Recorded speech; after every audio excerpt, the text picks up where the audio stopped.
Okay, we're live, Seth. Oh, Seth sorry. is giving her stage directions. I didn't know we were live, people. I'm sorry. Happy Whitey Palooza Wednesday. I didn't know she pushed the button. Normally she pushes the button later. Okay, I'm fresh home from open house from high school, and I got to see teachers that I already knew. Hi, teachers. And I got to meet new teachers. And I absolutely love Ella's schedule, and I love her teachers, and I'm excited for her, and I think this is going to be a great junior year for you. I would agree. And I'm glad I went. Teachers. And we have two different things to talk to you about that kind of piggyback onto each other. Ella has a Teenage Tuesday column that you can go read at whinyflooza.com, and she's going to tell you her maxims for junior year. And then I wrote a blog, Back to School Looks Different This Year. So Ella's going to start, and she's going to tell you some of her pointers. And then I'm going to continue with some of my pointers. But you can read the extended version at whinyflooza.com. Okay, Ella Bell. So number one is don't be realistic. This essentially just means that nothing worth doing is realistic. So whenever you have something you want to achieve, shoot for the best possible version of that there is, and don't put yourself in the box of realism. I love it. Shoot for the stars, baby. Very optimistic. Love it. Shoot for the moon. Because even if you don't make it, you're still among the stars. Yes! I was looking for you to finish that. Next is give 100% as often as you can. Now, you don't have to give 100% all of the time, because let's be real, you're not always going to have 100%, but you should be giving 100% as much as you can. And I'm not going to say you should be giving as much as you can, but you should be giving as much as you feel you want to, if that makes sense. That you have available to you to give at the moment. Yes, because you get out what you put in. Ooh, good line. Very true. Good line. It's from one of you, I think. I mean, it's from your mother. that sounds, okay. I think it's from you, but okay. We can fight about it. One of us told her that. You're very smart. What's number 3? Everything happens for a reason. I mean, think about it. Every action has its equal opposite reaction. Everything is going to cause something else to happen. So what if they're happening for that reason? Did you tell yourself this today? No. Okay, maybe you should reread this later. One door closes, another door opens. Within every adversity lies the seed of an equivalent or greater benefit. I feel like we are driven in the directions that we are supposed to go in. Yeah. Okay. And then my last one is that every day is another chance. Every day is another chance to do better. I did better today than I did yesterday on some math stuff. And then tomorrow I'm going to do really well on the quiz. And that's just one example of how every day is a new chance to get better. Awesome. So instead of beating yourself up over how something went, my advice is that you evaluate it and think about how you're going to do better the next day. Mm-hmm. And it's an opportunity for growth, and it's not an opportunity to beat yourself up. Oh, you get 2 minutes to wallow in self-pity, and then you got to move on. I like that. I like that a lot. Set a timer. So back to school looks very different for us this year, mainly because our son is at college kicking butt. And we are so proud of him. He's doing so well. And it was so cool to walk the halls of his high school tonight and have so many teachers ask me how he's doing. I had a teacher ask me to remind her where he went, and was astounded and not surprised, actually. She was like, I'm not surprised. Tell them what that one teacher said. One teacher said there's smart genes in that Greene family, and that made me feel really good because she has Ella in her class. She said Ella's already impressing her, which I'm not surprised to hear. And it was just cool for everybody to ask me about Max. Everybody knows who your brother is. I said, does so-and-so know who your brother is? She goes, I don't know. Well, guess what? Everyone knew who I was. Everyone knows who you are, and everyone knows who your brother is. So, but yes, your brother... But apparently the middle school doesn't remember me. Yes, they do. They do remember you. They ask me about you.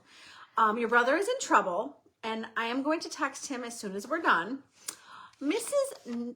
Nostrance, did I say that right? Said that she heard Max's Spanish presentation that he had to do for his biliteracy, seal of biliteracy.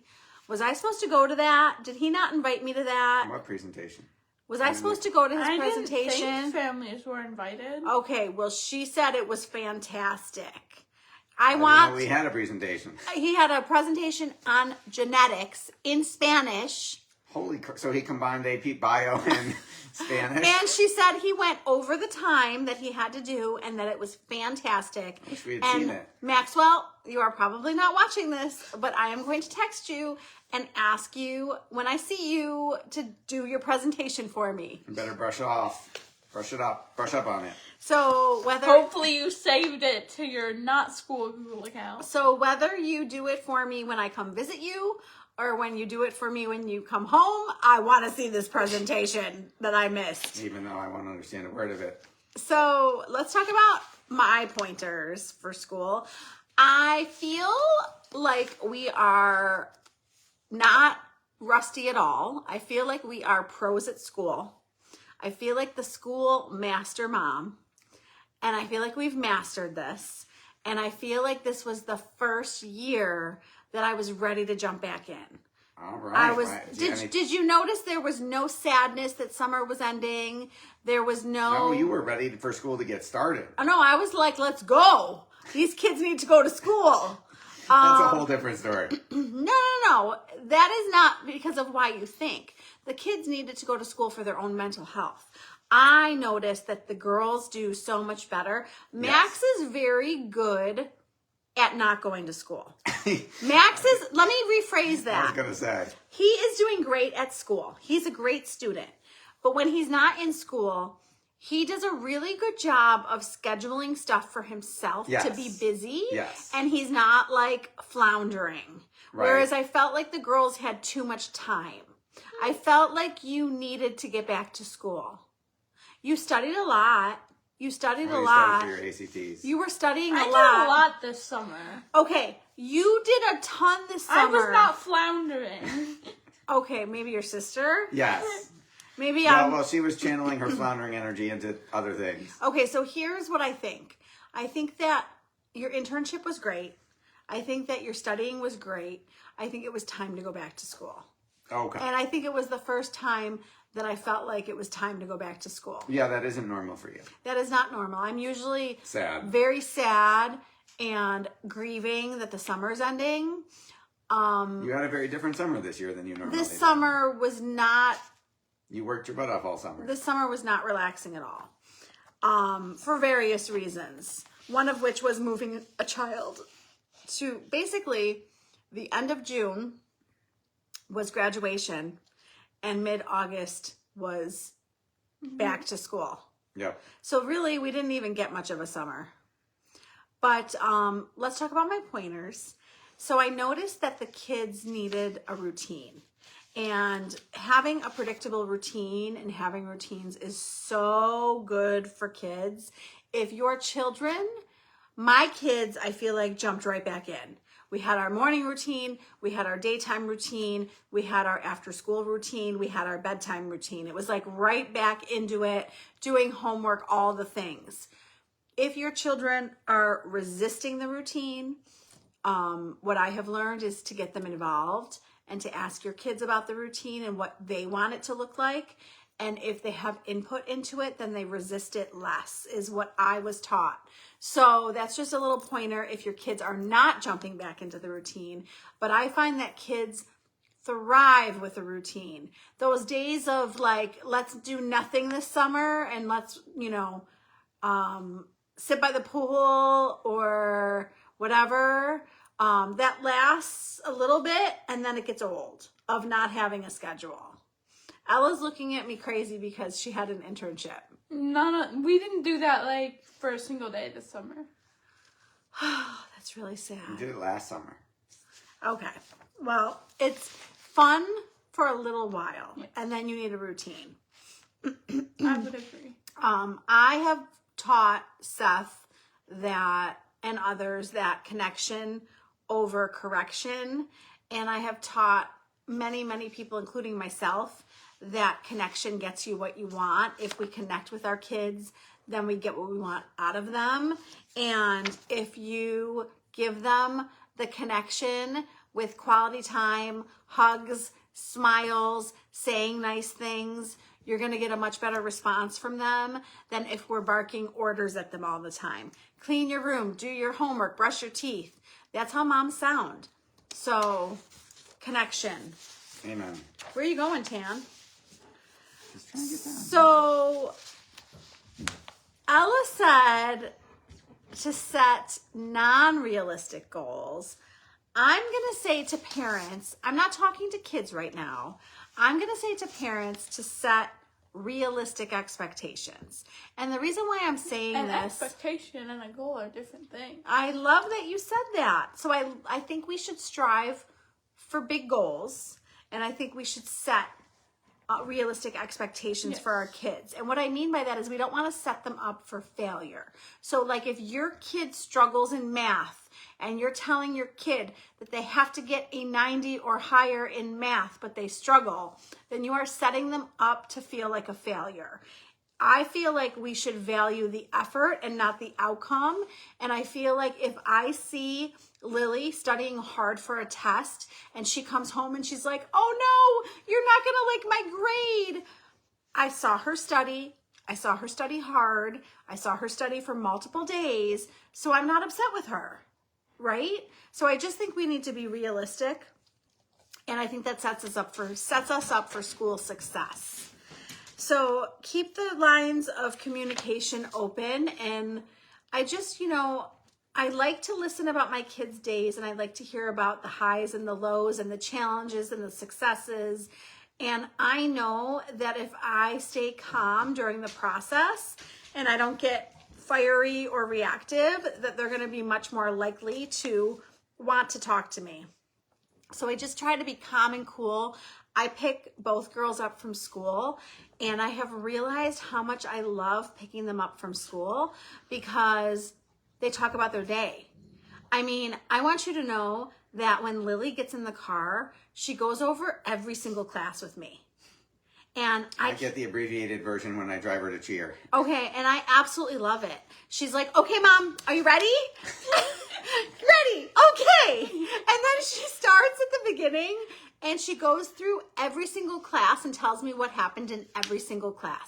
And I eat it up. My drive from school to home is awesome.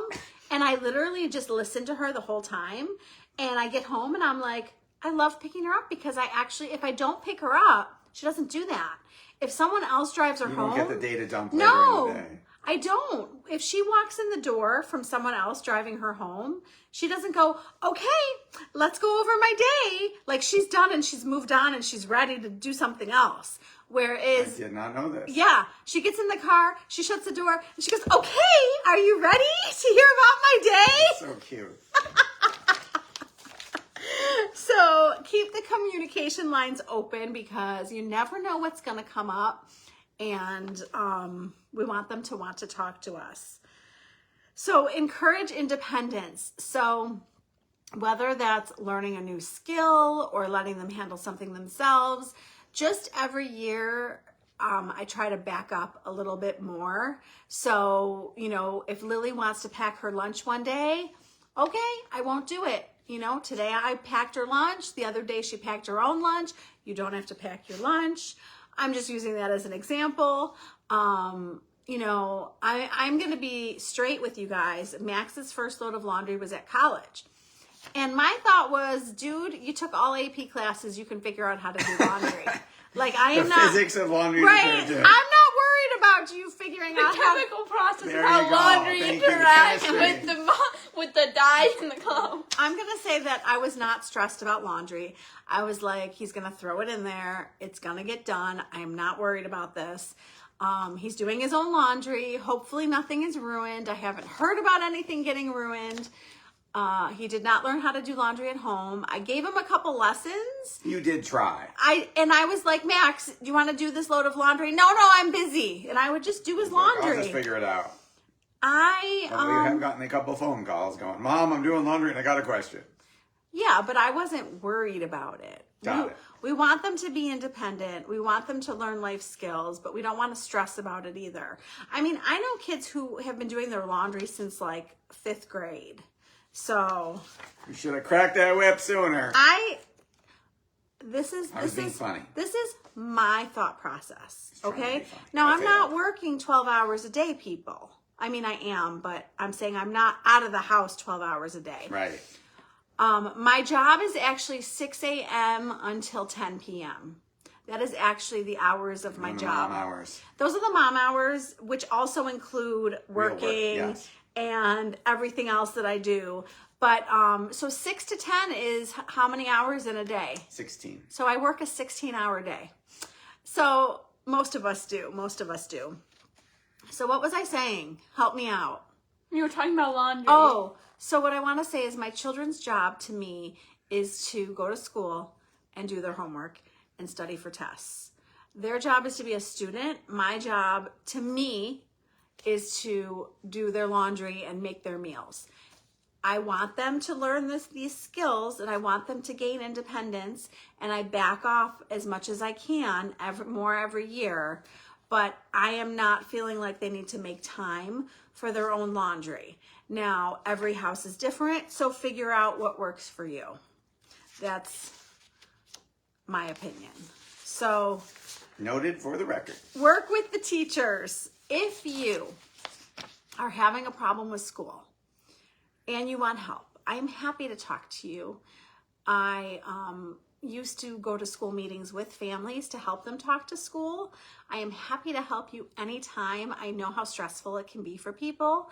And I want to say that if you are having an issue at school, my advice to you is to nip it in the bud and don't wait. I would contact the teacher and talk to the teacher.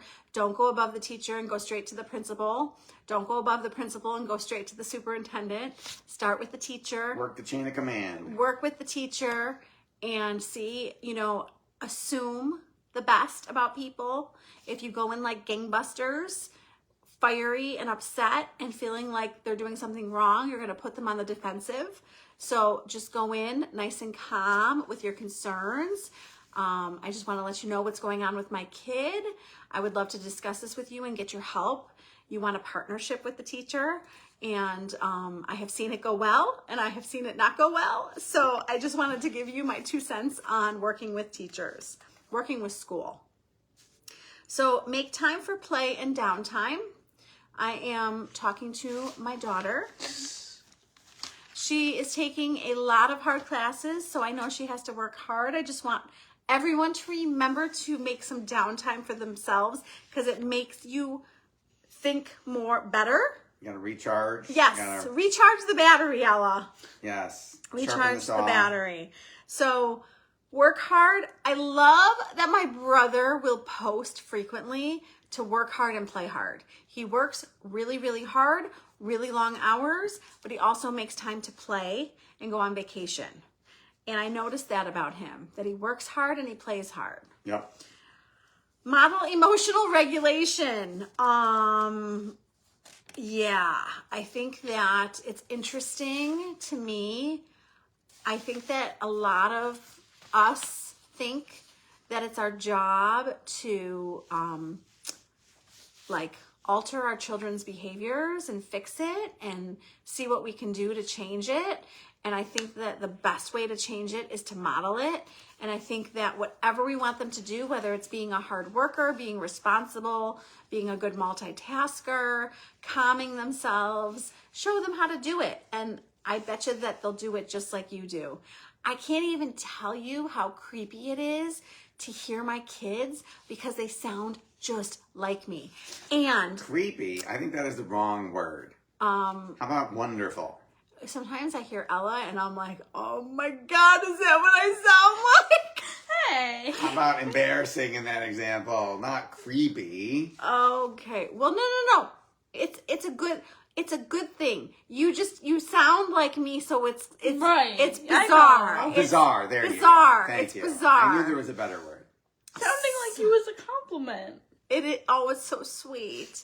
You sound like me more and more the older you get. It's really Well, because I spend more and more time with you. well, no, you spent the most time with me when you were like Well, a like, baby. Well, she I've couldn't known talk you then. for longer, and I've learned from you for a She's longer period of Soaking time. up more into the sponge. I also want to tell you that I sat in your chair in Spanish, and your teacher was like, I want you to know that you just sat where Ella sits, and that happens all the time. She said the parents come in and sit where their kids You are sit. psychically bonded. Is that so funny? That's really funny. I sat in your Spanish seat. On accident, but on purpose. It was totally an accident. Be flexible and forgiving. I'm so sorry, Mom. I left my water bottle somewhere and I can't find have we it. still not found this thing? Oh, We checked the lost and found. God knows how much that cost me. Seriously, we're not buying the She's like, Stanley water bottles if she's gonna lose them. She's like, can you order me a new water No. bottle? We've Yes, already lost a water there's bottle. One in the cabinet. There's a ton of She them. said it's disgusting and I should throw it out. The one that she took today. Okay, well, just clean it and she can use it. Be flexible and I'm forgiving. not being flexible right now. Don't buy your children the $70 water bottles. You're in trouble. Don't, I've had mine for buy. like a year and a half. Don't buy the $40 water bottles. $4, Wegmans. Doesn't she have like a Barbie one from the dollar store? Now we're talking. If you're gonna lose it anyway, buy something cheap. We'll go to the dollar store. Oh my God. Anyways, She was they're right. going to make mistakes. You're going to make mistakes. Forgive them. Forgive yourself. Show them that you forgive yourself so they learn how to forgive themselves. If you're hard on yourself, they're going to be hard on them, their own selves. I can't talk. You're doing great. Carpools and supports are necessary. I've had so many parents say, how do you get your kid from middle school to the high school for sports? Well, if you're at work, which a lot of you are, and I'm sorry about the schedule, it's stressful. There are a bunch of parents picking up kids. They need to get in Why someone's isn't car. there the same like team. a sports bus going There should be. after school from Mill to That's South? a great idea. Ella. Okay, I'm gonna throw this out there. I don't have this issue because I pick Lily up every day. However, if you have this issue, step one, find a parent or a grandparent or a neighbor who they can jump in their car. Step two, work on advocating to get a bus from the middle school to the high school. That's a great idea. Yes. People are like, what is he doing? What does he want? Honey. Sorry, my dog is distracting me. I'm sorry, Tanner. I'm almost done. Remember to make family time in the chaos, people.